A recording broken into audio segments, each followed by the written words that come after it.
साथियों, मैं Yogeshwar Shukla, marketing inspector, programme विकास अधिकारी यूपी गवर्नमेंट में हूँ।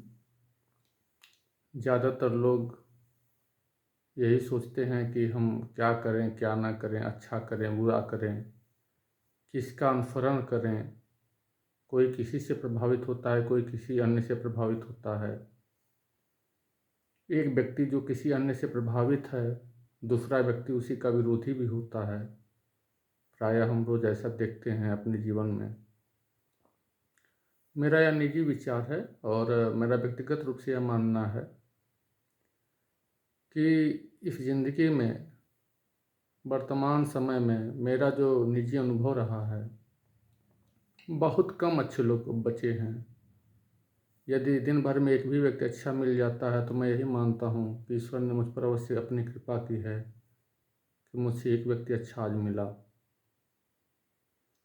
ज़्यादातर लोग यही सोचते हैं कि यह व्यक्ति खुद के विचारों में खोया हुआ है या फिर स्वयं की ही बातों को सत्य मानता है, या केवल अपनी चलाना चाहता है, या फिर यह सोचते हैं कि मैं स्वयं को ही सही मानता हूँ, बाकी सभी लोगों को गलत मानता हूँ। ऐसा बिल्कुल भी नहीं है।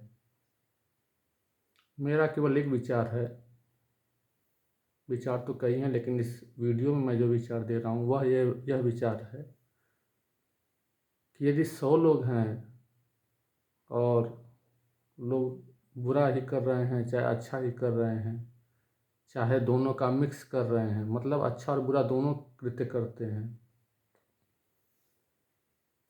लोगों के संस्कार विचार ऐसे हैं और उनकी परिस्थितियाँ ऐसी हैं कि वो कभी अच्छा और कभी बुरा करते हैं, तो क्या यह कह सकते हैं कि हाँ मैं बुरा करूँगा और बुरा करता रहा हूँ, या आगे भी बुरा करूँगा? नहीं कह सकते। या यह भी नहीं कह सकते कि मैं केवल अच्छा ही करूँगा या सदैव मैंने अच्छा किया है, मैंने कभी गलत ही नहीं किया, यह भी नहीं कह सकते। सभी बातें सभी के समझ में नहीं आएंगी, बहुत गहराई की बातें हैं ये, बहुत ज़्यादा लोगों को समझाने के बाद ये तथ्य समझ में आएंगे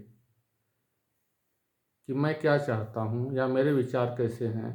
बस मेरा एक ही विचार आज की वीडियो में आप समझ सकते हैं कि यदि आप अच्छे नहीं बन सकते तो मैं बुरा भी नहीं बन सकता।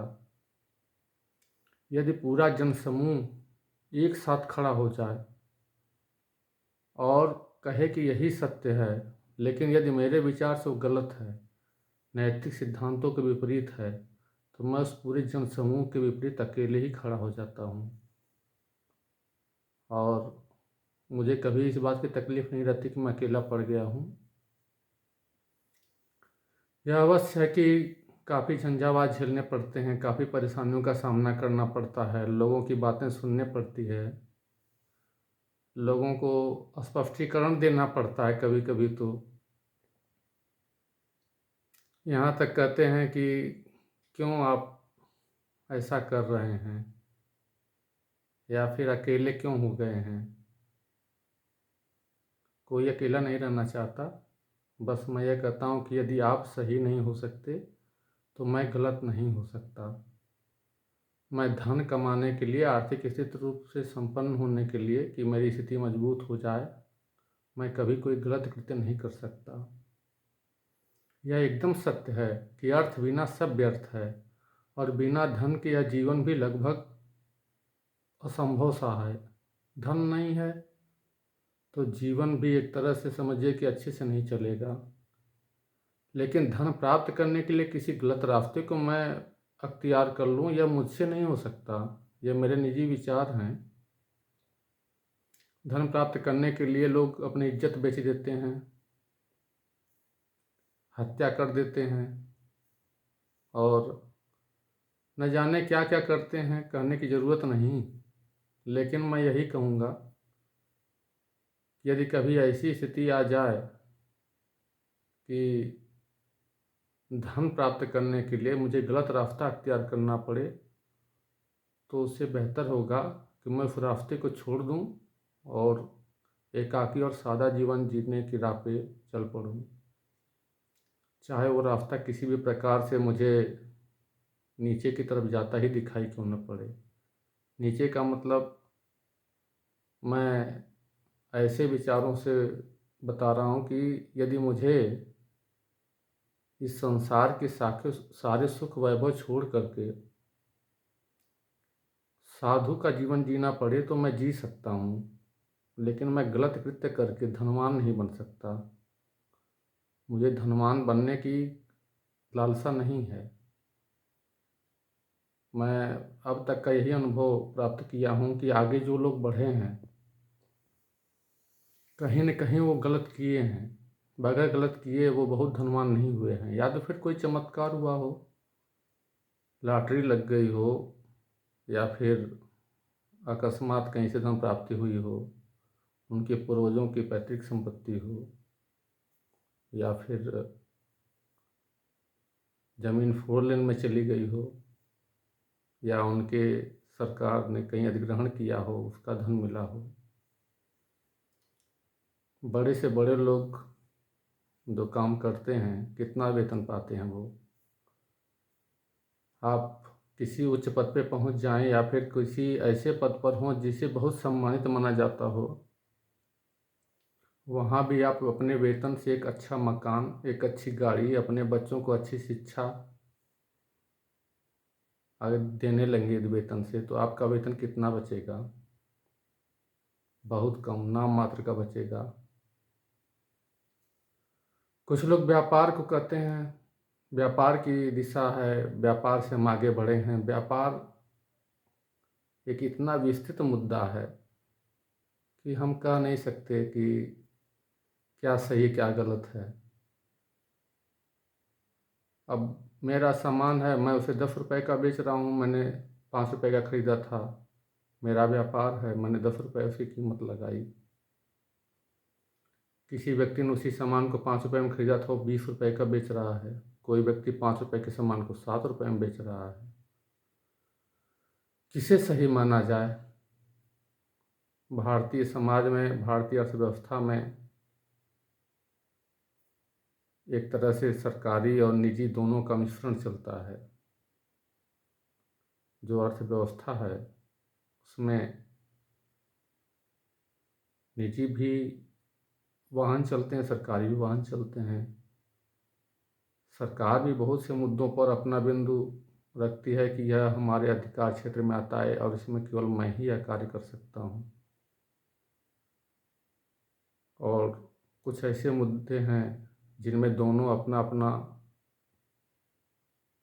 कार्य करते हैं। जैसे शिक्षा व्यवस्था है, सरकारी विद्यालय भी हैं, प्राइवेट विद्यालय भी हैं। सरकारी विद्यालय की फीस और प्राइवेट विद्यालय की फीस, दोनों की तुलना, दोनों की शिक्षा, दोनों के नैतिक स्तर को देखा जाए तो बहुत बड़ा मुद्दा बनेगा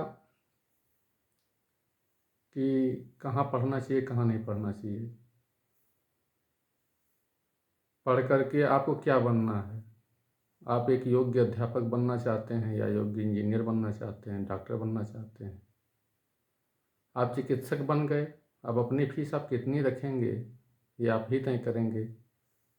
यदि आप नैतिक भावना से युक्त हैं तो शायद फीस कम रखें। यदि आपको आगे पीछे सोच करके, आपकी परिस्थितियों को देख करके फीस रखनी है तो शायद आप फीस अधिक रखें। यह वीडियो बनाने के लिए मैं इस मुद्दे को इसलिए उभार रहा हूँ, पीछे से लाते हुए दूसरे रास्ते को मोड़ रहा हूँ कि अचानक मैं बीमार पड़ा था एक जगह, और कोरोना का दौर चल रहा था। मैं एक चिकित्सक के पास गया। उस चिकित्सक की फीस थी 200 रुपये, और नाम मैं नहीं बताना चाहूँगा कहाँ की बात है, ये जनपद बिजनौर की बात है, बस इतना बता रहा हूँ। और उस चिकित्सक के यहाँ मैं गया था अपने एक सहायक के साथ, और चिकित्सक के जो पर्ची देने वाला व्यक्ति था, उसका सहायक, उससे मैंने 200 रुपये दिए और पर्ची बनाने के लिए कहा। तो उसने कहा कि फीस जो है 500 रुपये लगेगी। तो मैंने क्या लिखा तो है कि 200 रुपये और शाम 6 बजे तक। तो उसने कहा कि नहीं, 5:30 हो गया है, अब 500 लगेगी। तो तो हमने कहा एक बार बात कर लो, जब 6 बजे तक लेके आए तो 200 रुपये ले लो, नहीं तो फिर हम कल आएंगे। तो वह जाके पूछ के आया, उसने कहा नहीं, फीस 500 रुपये ही लगेगी। तो उस चिकित्सक को मैंने दिखाया नहीं, दूसरी जगह मैंने दिखाया फिर सरकारी चिकित्सालय में, और 9 से 6 उसका लिखा था फीस की 200 रुपये, लेकिन उसने 500 रुपये की मांग की। और जो मुझे दिक्कत थी उसकी सारी दवा का खर्च ही 500 रुपये आया। उस समय मैं ठीक हो गया। अचानक मुझे कुछ दिक्कत ऐसी हुई थी। अब चिकित्सक चाहता तो वो अंदर गया था पूछने के लिए, और चाहता तो मुझे देख लेता, लेकिन नहीं देखा उसने। कोरोना काल में काफ़ी चिकित्सकों ने अपनी फीस को इस तरह से बढ़ाया कि मतलब अवर्णनीय है कि किस तरह से बढ़ाया। और वो बहुत ही विचित्र मुझे अनुभव हुआ कि जिस समय में सेवा करनी चाहिए उस समय में उन्होंने अपनी फीस को बहुत ज़बरदस्त ढंग से बढ़ाया। और यदि किसी चिकित्सक को इस बात से थोड़ा भी दुख हुआ हो तो मैं क्षमा भी चाहता हूँ, कारण कि मैं उनकी भावनाओं को आहत नहीं करना चाहता। मैं अपना निजी अनुभव शेयर कर रहा हूँ, और ये सबसे पहले मैं चिकित्सक को इसलिए लाया अपने इस वीडियो में क्योंकि इन्हें पृथ्वी का भगवान माना जाता है। जिस भगवान से हम स्तुति करते हैं आस्था एवं श्रद्धा के साथ, वो हमारी समझ तो नहीं आते, हम उनका अनुभव करते हैं या फिर उनकी कल्पनाओं के साथ, विचारों के साथ जो पहले से वर्णन किए गए हैं, हम सदैव प्रयास करते हैं कि हे ईश्वर मुझे नैतिक दिशा में ले चलें और मेरा कल्याण करें। लेकिन चिकित्सक को पृथ्वी पर देवता माना गया है, और चिकित्सक यदि गलत कार्य करे तो बहुत ही मतलब समझिए कि जीवन कष्टकारक हो जाता है। जब व्यक्ति असहाय होता है और अस्पताल में भर्ती होता है, सारा जीवन में बहुत कुछ किया रहता है, लेकिन असहाय जब होता है तो चिकित्सक के भरोसे होता है। कोई गरीब भी व्यक्ति हो सकता है, कोई धनी भी हो सकता है। गरीब व्यक्ति भी चिकित्सक के पास जाएगा, धनी व्यक्ति भी जाएगा। वास्तव में इस पृथ्वी पर जिसे सबसे पहले नैतिक दृष्टिकोण से सबसे सबल बनना है वह मेरे दृष्टिकोण में चिकित्सक है। क्योंकि व्यक्ति कुछ भी करे, गलत करे सही करे, वह न्यायालय में जाए, पुलिस में जाए, तहसील प्रशासन में जाए, विकास में जाए, कहीं भी किसी कार्य के लिए जाए, शिक्षा में जाए, लेकिन वास्तव में चिकित्सक जो पृथ्वी के देवता माने गए हैं, इन्हें सबसे नैतिक रूप से मजबूत होने की आवश्यकता है। यदि आपके मन में यह विचार आ गया कि इसके पेट में भयंकर मरोड़ हो रही है और मैंने इंजेक्शन लगाया तब यह सेफ रहेगा, और उस समय आप अपनी फीस को बढ़ा दे रहे हैं, तो यह नैतिक रूप से उचित नहीं है। ऐसा सभी लोग करते हैं अपने अपने समय पर। जैसे यदि कहीं पर भयंकर जाम लगा हो, कोई साधन न मिल रहा हो, आपको कहीं दूसरे रास्ते से जाना है, इमरजेंसी है, तो जब आप कोई साधन मांगेंगे तो उस साधन को देने वाला आपसे ज़्यादा चार्ज करेगा। जैसे चिकित्सक ज़्यादा चार्ज कर रहा है, वैसे गाड़ी वाला ज़्यादा चार्ज कर रहा है।